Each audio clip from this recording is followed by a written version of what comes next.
Welcome to a special collaboration between Guardian and Thin Brewline Coffee, where we merge our worlds to bring you an exciting new podcast experience.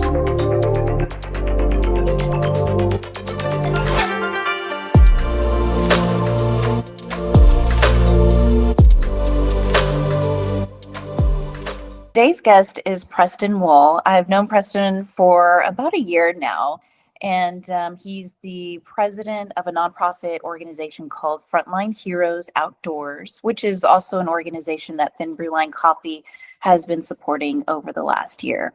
He's a veteran who served in the Air Force and has continued to serve in the Air Force now as a civilian. So Preston, let's first kick things off by telling us about why and how FHO was founded. Sure. Hey, Jordan, Brandon, thanks so much for having me on today. I really appreciate it. Frontline Heroes Outdoors, born 2023, December timeframe.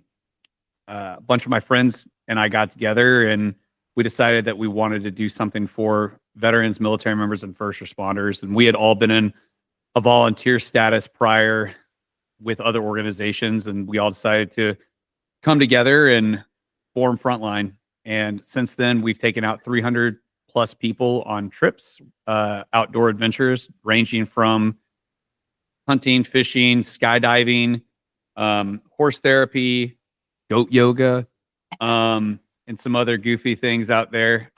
Taking some folks to concerts. Really, we just want to impact those that have served our nation so bravely. But yeah, December of 23 is when we got our 501c3 status, and just hit the ground running ever since. So what personal experiences made you realize that an organization like this needed to be founded? Well, like I said, a bunch of us had been part of other nonprofits previously, and we just felt the need to get into the space and do things kind of our way. We had a lot of lessons learned, both good and bad, and we just wanted to capitalize on those and serve goodness here in Texas. While we have served members outside of the state of Texas, we really wanted to be Texas-centric and Texas-based, and we're pretty proud of that. Especially 300 plus members, and not quite 15 months or so, but we are just trying to make an impact here in the state of Texas as much as we can.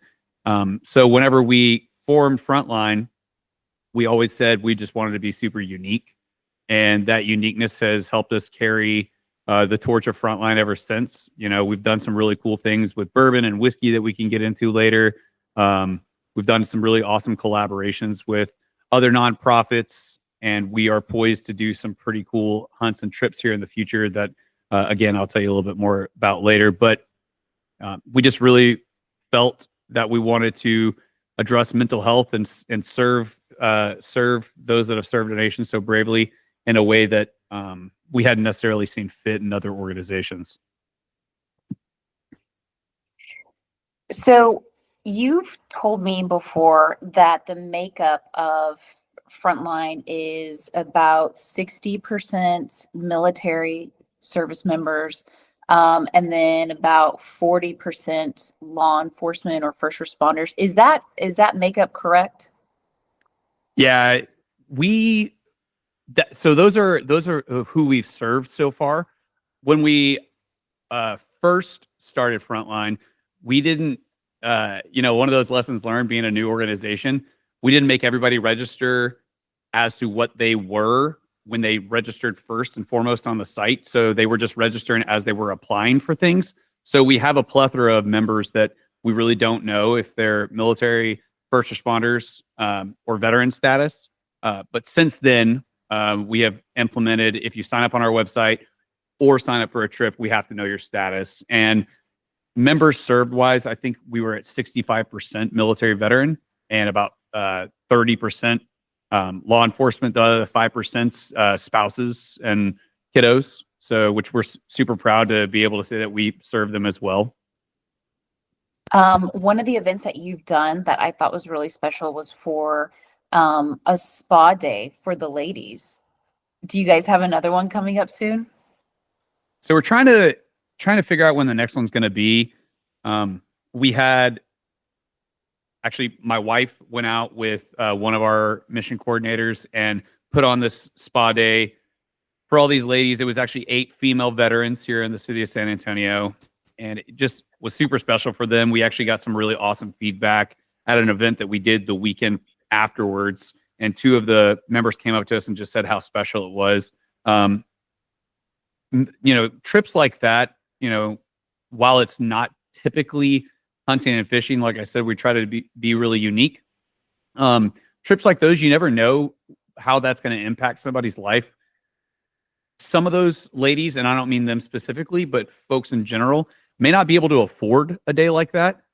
We were blessed that Bexar County Veterans Service Office paid for that adventure for us.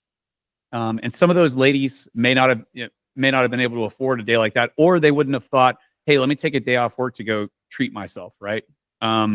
So doing something special like that serves a bigger purpose than sometimes we can see. And the feedback that we got at the Sunday event afterwards was just incredible. It was, hey, I would have never thought to go pamper myself that way. And as much as it almost sounds funny, not everybody likes hunting and fishing. So we want to find ways to serve others, whether, like I said, whether that's a spa day or axe throwing or whatever it may be. So absolutely, the spa day, we're looking forward to the next one. We haven't quite figured out when we're going to do it yet, but hopefully we'll get some more folks out. So doing all these different events, between the spa day, hunting, fishing, it sounds like you're kind of giving multiple avenues, multiple opportunities for people to kind of be served. So there's a lot of organizations out there for first responders, veterans, and I can see how the variety of what you offer, it makes you different. But can you speak a little more about the trips themselves? Like what stands out to you as far as the difference between what FHO does versus other organizations that serve those same members and community? Yeah, I love talking about being different. I've been different my whole life. Love that our organization's different. The way in which that we're different, a couple of things. Number one, my entire staff, including myself as the president and founder, is 100% volunteer status. So our board, all of our staff members, which we call our mission coordinators, all volunteers, which, pause right there. My staff is phenomenal. Could not do what we do without them. And the way in which they give their time back to this organization is just incredible. But we stand out for the couple reasons. One being that we're all volunteers. 2, the wide variety of people we serve. So there's a lot of organizations that are like us, and we love that. We think that it's incredible that folks are out volunteering and giving back. But a lot of them only focus on military and veterans. They don't focus on law enforcement, and they don't focus on families. So the fact that we serve military members, veterans, first responders, and their family members, to include Gold Star families, really makes us stand out as well. And then lastly, a lot of those organizations that I was speaking about typically only do hunting and fishing. So we really like the fact that we do these unique trips. And it's fun because we call all of them trips. We have events, which are like our fundraisers, or you're setting up a booth somewhere, but you have the trips, and that's where we like to, Tom makes fun of me. Shout out to my boy Tom for using the word excursions. I like the word excursions because it's just something that's, again, unique and different. It's not just a trip. However, all of the trips and excursions and adventures that we take these folks on are just super intricate and unique. And we've tailored trips to certain people's needs before. And there's lots of examples out there like that. Now, when you came out of the military, did you have any challenges transitioning over to kind of the civilian world, or did that time in the military impact your foundation on the organization and how you built it? Back at the time, I would say no. I look back at my military service. I enlisted my 18th birthday. I got out when I was 22 years old, and if anybody knows, 22 is still a kid. I don't believe that a 22-year-old is ready to enter completely into the world quite yet, even out of college. And I think that there's a lot to be said about that. I was one of the fortunate folks that came back alive and unscathed from Iraq. And because of that, at the time, I didn't really know what mental health was. And we're talking 2009, 2010, and mental health wasn't really a thing at the time. There was an organization, this is so random, I'm going to talk about this, but there was an organization that I thought was really cool that I related to through like the music scene, and it was called To Write Love on Her Arms. And it was a mental health type of nonprofit that addressed basically anti-suicide. And at the time, I was going through a little bit of some trials and tribulations, and I put myself, this is just my journey, I put myself back into church and really, found my way again, if you will. So I don't, at the time, I did not think I was struggling. And now I look back and I think that I could have used an organization like FHO to soothe those wounds and be able to, maybe cope a little better and have that camaraderie and make some different friends too, for sure. And I'm sure during these different trips and events, you get to talk to a lot of people. I'm sure that's like one part of FHO you love. Are there any like powerful stories that stick out to you? Because like you were saying, when you're going through your stuff, you wish FHO exists. Now it does, and it's helping people. And I'm sure you're getting to hear the other side of that. Sure. I say this in any interview or podcast or anything like that I'm on, and that's our organization doesn't do two things. We're not a religious organization, and we're not a mental health organization. However, I think we're doing the Lord's work, and I think we're addressing mental health in the way we know best. I say that because sometimes even, I seldom get to go on the trips myself. I think we've done 70 plus trips since our inception, and I've gotten to go on 3 or 4. So when I do get to go, I spoke the other day to a friend, Big Chief, shout out to Big Chief. I got to tell him I get re-blued, as we say in the Air Force. I get reignited about what we do for FHO when I get to go out in the field and get to hear these stories. I think the way I address mental health for myself is being part of the organization, is watching others have those special moments in their life that help me cope with my my own inner being. Special story to me. Last year we had a trophy axis hunt that was donated, and we took out somebody who is overly deserving, and we have this really cool application process that we go through everybody's application, and the board members and I read through everything. And probably the toughest part of the job is reading through these hundreds of applications of overly deserving people and only getting to pick one for a trip. It's definitely tough on the soul sometimes. But as we're reading through them, we had already decided we're taking this person out on this axis hunt. And as I'm about to close all the applications, we get a notification from a lady who said, my husband is prior Navy. He's a current sheriff, and he doesn't get to come home very much because he's working so much overtime because I had to quit my job because my 7-year-old daughter has leukemia. And cancer is something that has run in my family for years. I never got to meet my grandma because she died of breast cancer before I was young. Great-granddad died of brain cancer, so on and so forth. It's just something that touches me personally. So I went to the board and said, hey, can we do something for this family? So we worked with the family and making sure appointments were all sorted out properly for the kiddo, and brought him to South Texas and let him go fishing and hunting together. And I didn't get to go on the trip myself. Alex, who I consider a little brother, went and did that trip. And I drove out to the ranch just for the day to have lunch with these folks. And as I'm about to leave, I was spending a little bit of time with the family. The mom goes to hug me, and she says, Preston, for about 5 minutes today, I forgot that she had cancer. And that just meant the world to me. Like, I know that we are doing amazing things. Internally, we may bicker sometimes, but those big picture items are so crucial, just to see the end game, to see the real impact that we're having out there.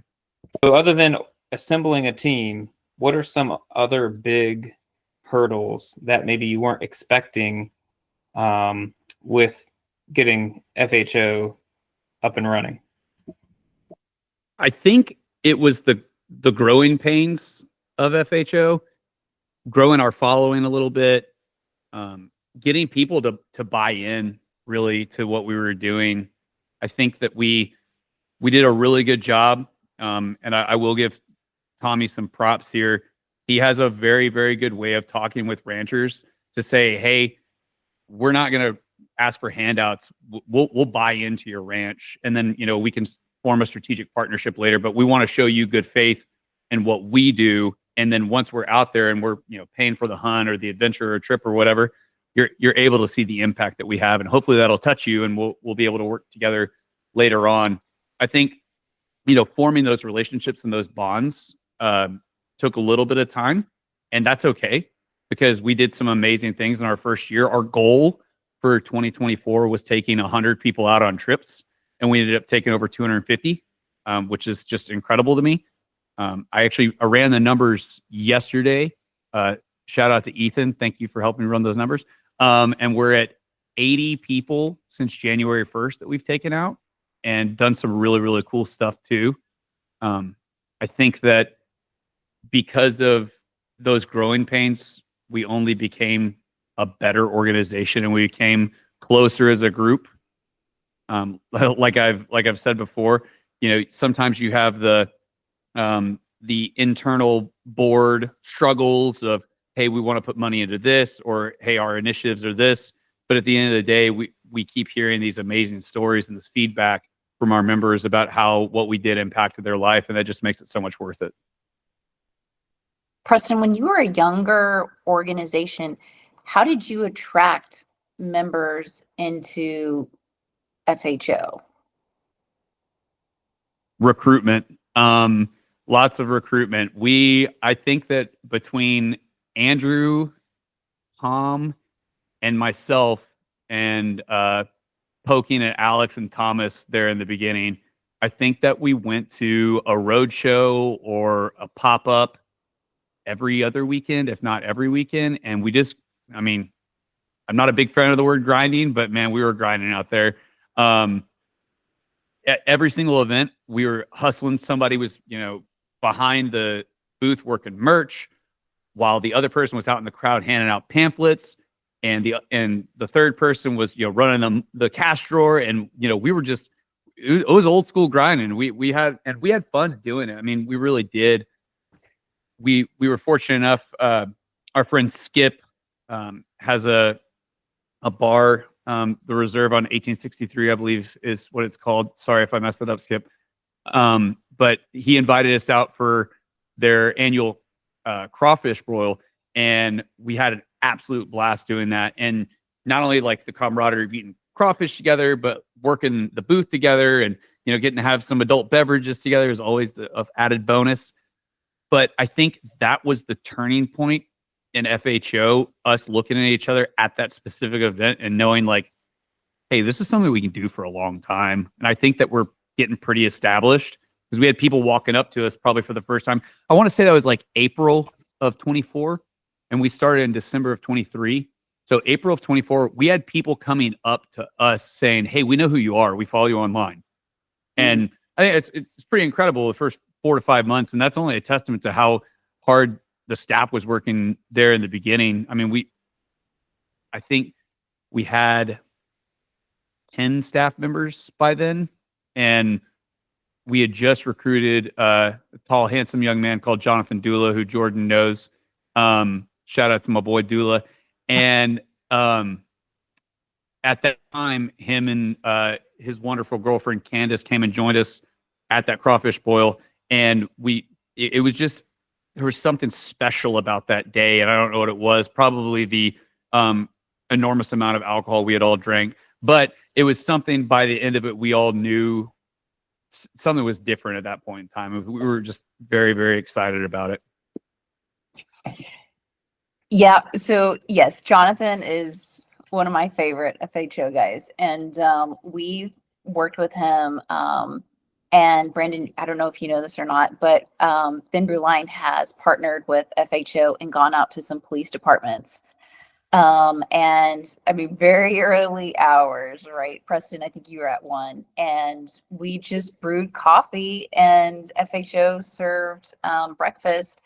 And we just showed up and wanted to say hello and thank the officers for their service and just give them some free coffee and breakfast. And it was awesome. You guys, what you're doing at FHO is amazing. And I love supporting you guys. And so I think that's, you have an incredible staff. Say, a personal thank you, Jordan, for helping us put those events on. I believe we did 2 pancake breakfasts. And that's all to do with Jonathan's planning skills, and Jonathan and Alex, and I think Diana, Andrew came out to the second one.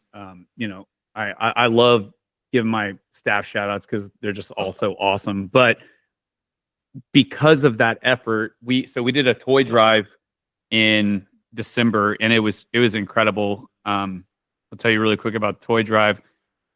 Basically, we threw like a 1-year birthday celebration for us, and the cost to come to the party was a bag of toys.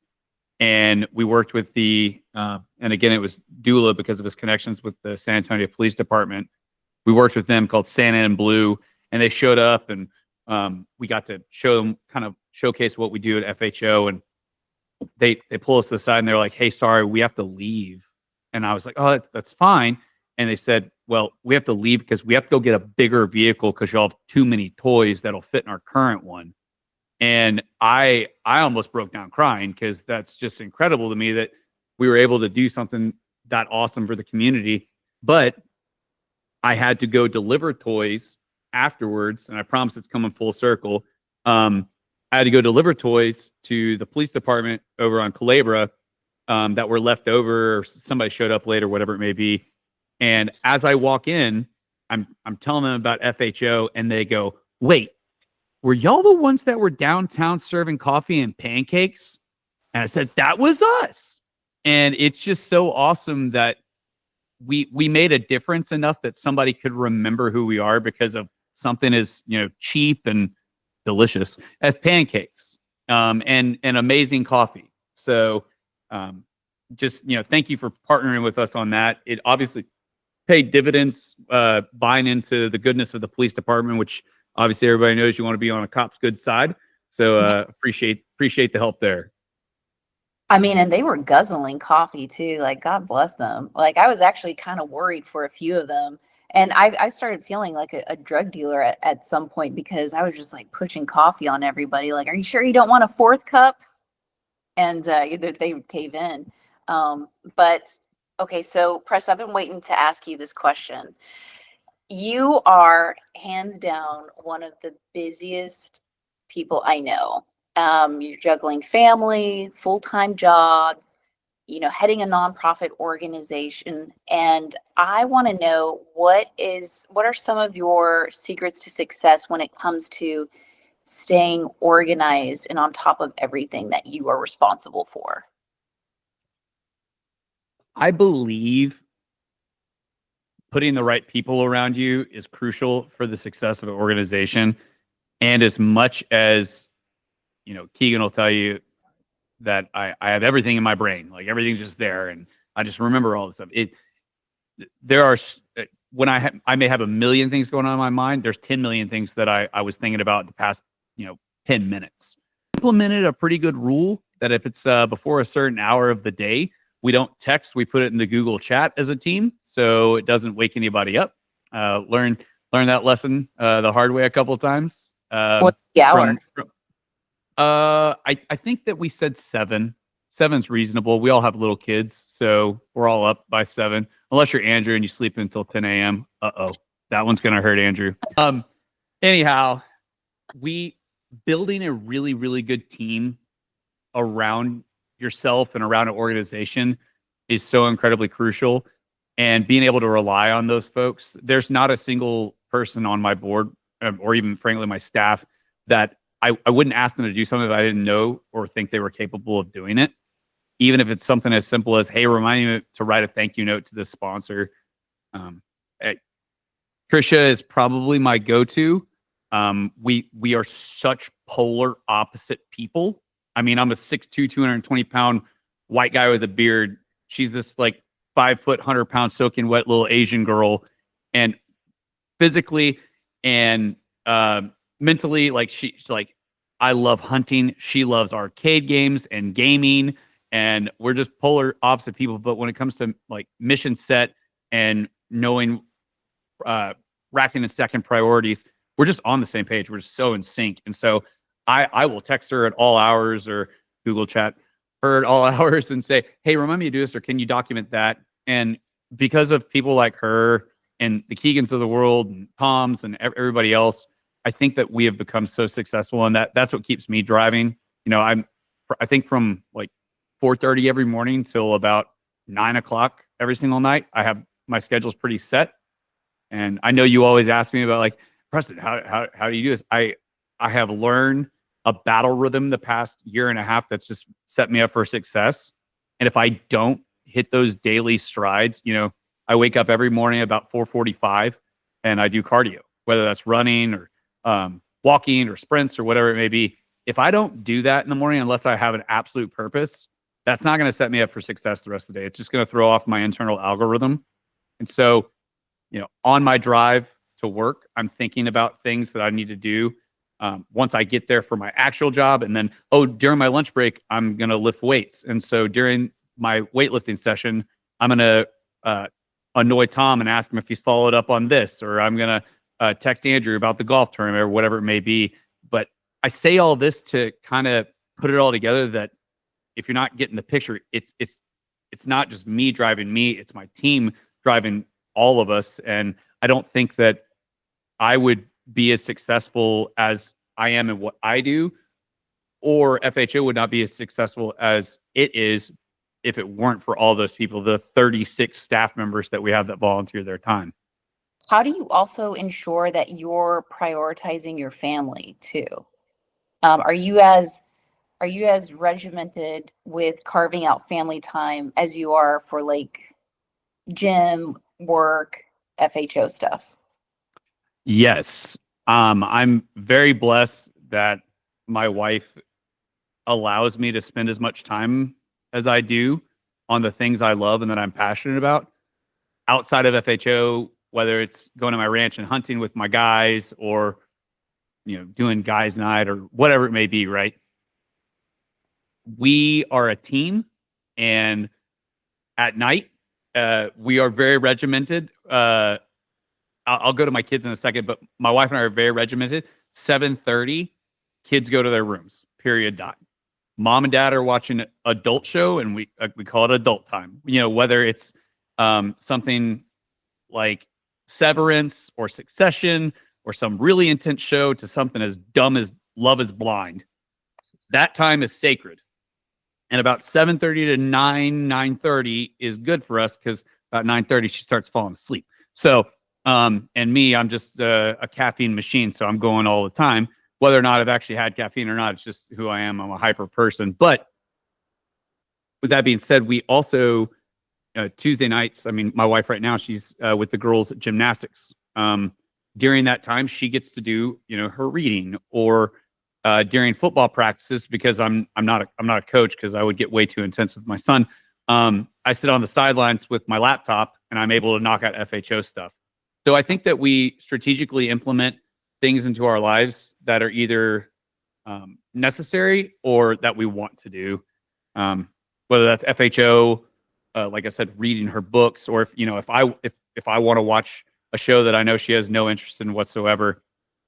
We also are really, really good on the weekends about doing something as a family on Saturdays. And on Sundays, my wife is listening, so I need to make sure I get the statistic right. At least once a month, we go to church. But we try to go to church every Sunday that we're here. So we really enjoy our church family. But I think all those things together help me prioritize my family time. And, something as simple as, hey, do you care if I go do A, B, and C? And it might be A and B and not C. And that's perfectly fine, because that's the reason I ask, is I want to make sure that, she's comfortable and that the kids get to see dad and we spend time together. my son and I have gotten really good on Tuesday nights, which happens to be tonight. We've gotten really good about watching movies together. So that's kind of been our thing. But he understood tonight, so that's okay. Don't worry. You have a wonderful family. I remember meeting your wife, your sister, your mom. Your mom's name is Sandy, right? Yeah. Okay. Yeah, she was great. Sandy Haney. And so I think that that's great. It sounds like you're really good at setting a schedule and keeping it. So you're very good at self-regulation, am I right? I'm good at self-regulation, except for when it comes time, and I'm just being vulnerable here. When it comes time to turn things off, Tom is really good at reminding me, "Hey, you need to shut it off. Like it's 9:30 at night. Stop talking to me about FHO." And he's right. And I'm really bad about those, kind of call it boundaries, if you will. But outside of that, absolutely. Like I have to have, even on a Saturday, I like to know like what my day is going to pan out to be. And so what does that look like though, Preston? Like do you the day before you like map out your day the following Oh, day? absolutely. But before this podcast, I cooked. I'm not going to go through my entire meal prep, but I did my entire meal prep for tomorrow. I laid out my clothes for my cardio. I laid out my clothes for work, and I packed my gym bag for during lunch. Like I have it all in my head, just laid out, and then I have on my notes on my phone, which I love Apple Notes on my phone. That's just my thing. It's always my remember of, this is my workout tomorrow, so I need to make sure I bring A, B, and C to the gym or whatever it may be. Before FHO, did you have a mentor that sticks out to you, or like still currently have one that's kind of helped develop you like into your mindset and how you help run FHO? Two people stick out in my life when it comes to that, and one is my mother.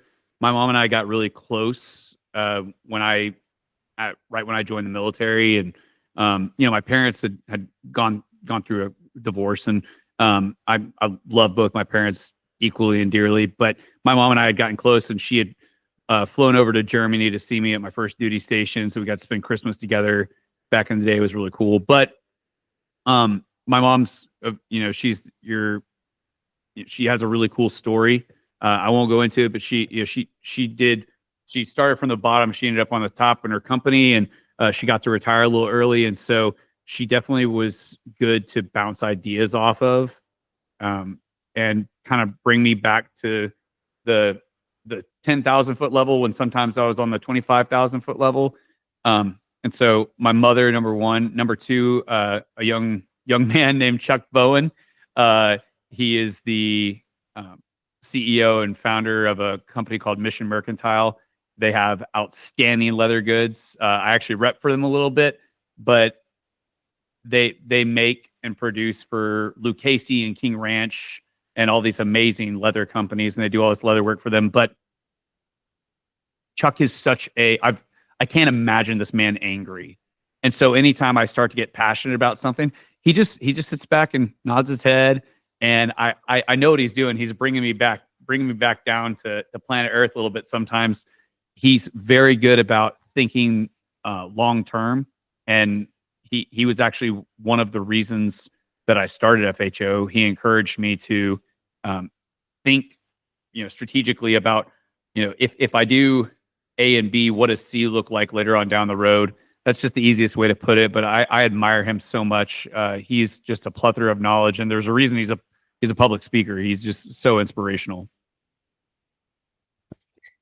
When you started thinking of FHO and kind of thinking about the launch of it, how long did it take to go from idea to reality? Oh man,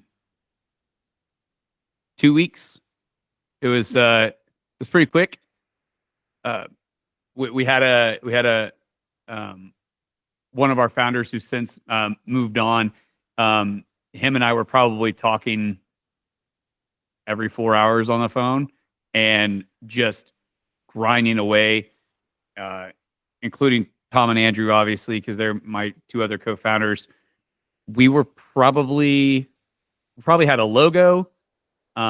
a website, and our strategic initiatives done in about 2 weeks. It was pretty crazy. We just wanted to go hard. And I think our first week, so we applied for our 501c3 status December 27th of 23.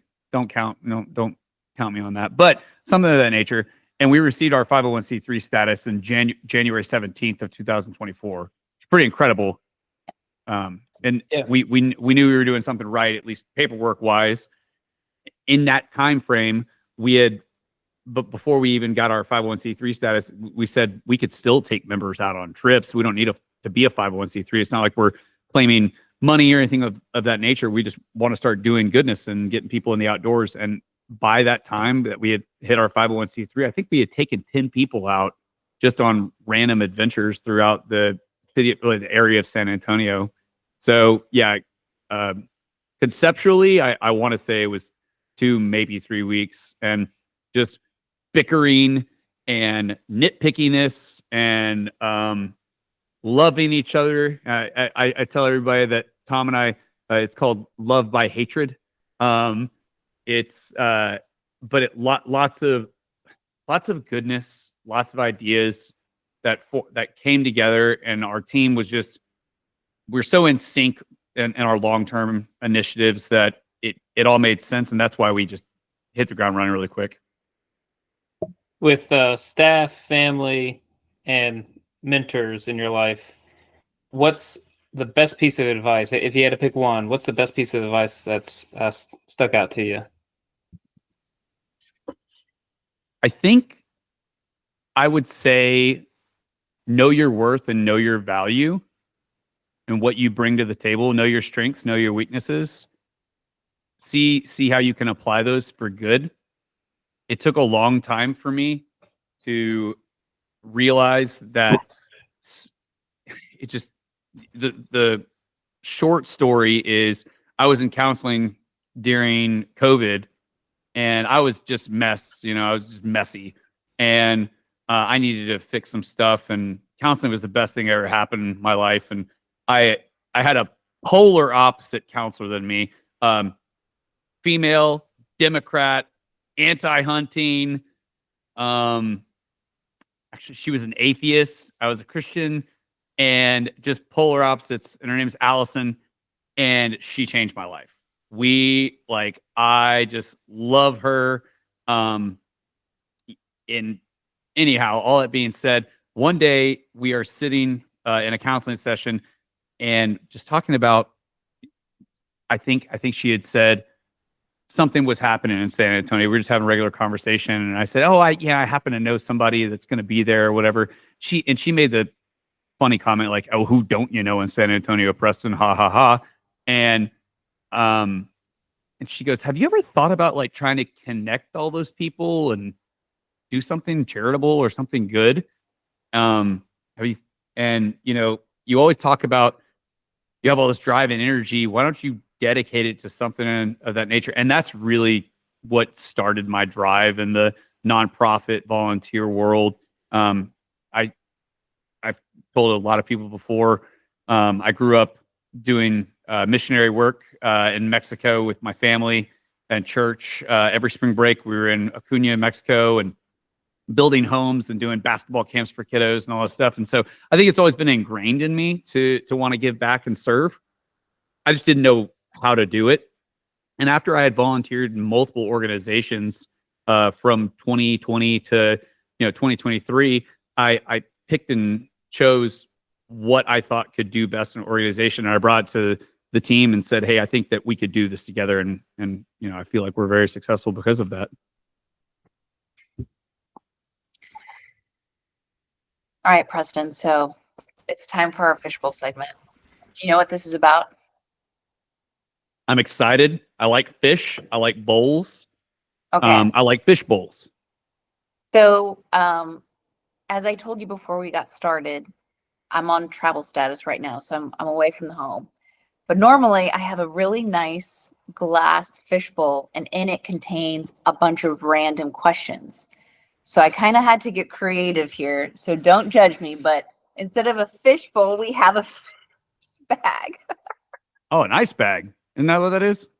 Yeah, Dude, people actually use those. of course. That's actually a great question. I've never seen anybody use those in my entire Use life. them. The savages. Oh no, are- they like fall in. I just go wash the thing out and then go use it for. I mean, honestly, like God made dirt. Dirt don't hurt. Come on now. Yeah, but you don't. It's a hotel. You don't know what people are doing with those buckets. Do you know what's on your mattress right now? I don't even want to think about that. I'm just saying. But they put sheets on it and they wash the sheets. That's different. Do they? But do they? I don't know, You're man. not going to sleep well tonight. I apologize. Yeah, I was here for like a week and a half. Okay. So let's figure out what question we're going to ask Preston. All right, Very ready? excited.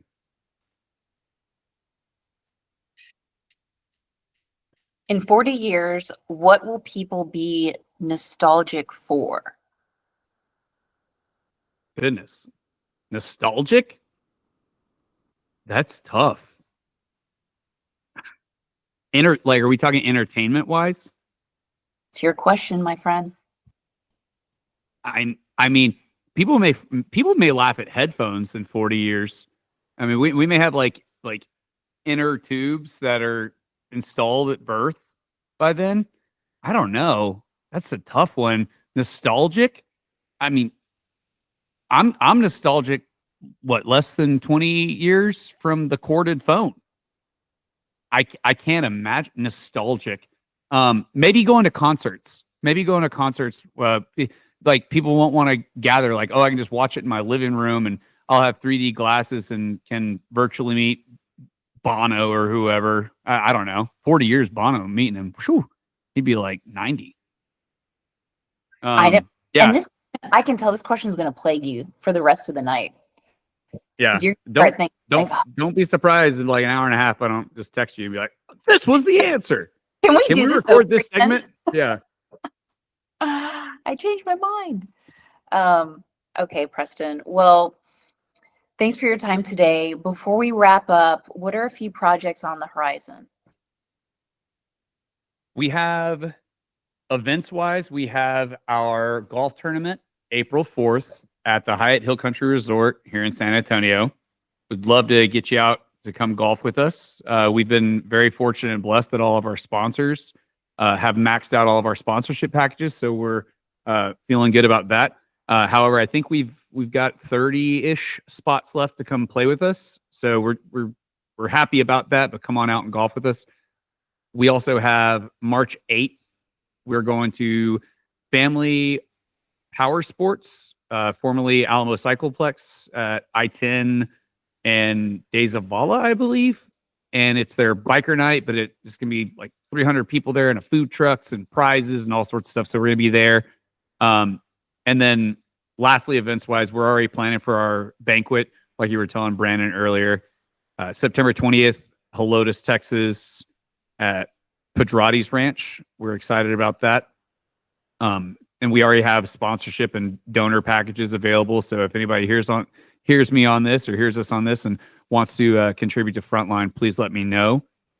Trips-wise, we've got skydiving next week. We've got equine therapy. We've got some hog hunts coming up. If you just go to frontlineheroesoutdoors.org, you'll be able to see all of our trips. If you qualify, please sign up. It's free. It's absolutely free. We'd love to take you or your family members out on a trip with us. Awesome. Thanks so much, Preston. And best of luck to you. And I know that you guys at FHO are going to do and continue to do amazing things. Thank you so much. Thank y'all for having me. Of course. Thank you.